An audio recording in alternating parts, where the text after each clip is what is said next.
राम जी ने गंगा जी की महिमा गाई है। श्रृंगवेरपुर के राजा हैं निषाद राजगुह, और ये राम जी के मित्र हैं। दौड़ करके आए हैं, प्रभु ने गले लगाया है मित्र को। निषाद राजगुह से राम जी ने कहा कि देखो मित्र, मैं विशेष उदासीन व्रत का संकल्प लेकर आया हूं। इस व्रत के अनुसार मैं 14 वर्ष किसी भी गांव नगर में प्रवेश नहीं कर सकता हूं, और न ही किसी धातु को स्पर्श कर सकता हूं। ऐसा सुनकर नगर के बाहर शीशम के वृक्ष के नीचे निषाद राजगुह ने कुशा की चटाई बिछाई है, और रात्रि में कंदमूल पाकर भगवान उसी पर मां के साथ सो गए। लक्ष्मण जी दूर जाकर पहरा देने के लिए वीरासन लगा करके बैठ गए। निषाद राजगुह अपने सेवकों को बुलाकर बोले, देखो मुझे पता चला है कि कल रात में जब अयोध्यावासी सो गए तो राम जी सबको छोड़ के चले आए हैं।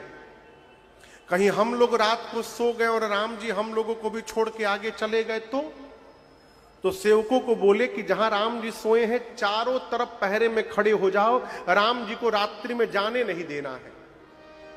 सबको पहरे में लगाएं, और उसके बाद जहां भगवान सोए थे वहां निषाद राजगुह आए और भगवान को कुशा की चटाई पर सोते देख रोने लगे।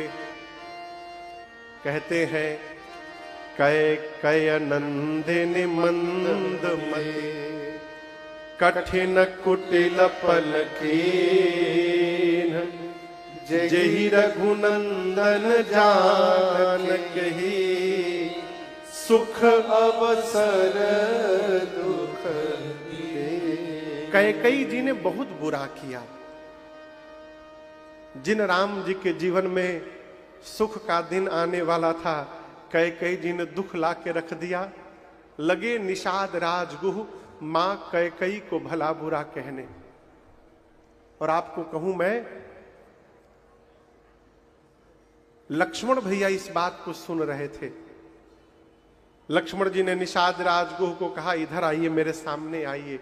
बुलाकर बोले, क्यों रो रहे हैं?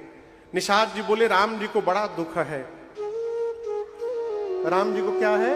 दुख है। दुख है। लक्ष्मण जी पूछे, ये बताइए, जिसको दुख होगा उसको नींद आएगी? बोलिए, जिसको दुख होगा उसको नींद आएगी? नहीं आएगी। निषाद जी बोले, नहीं आएगी। लक्ष्मण जी बोले, भैया तो चकाचक सो रहे हैं, यदि इनको दुख होता तो नींद कैसे आती?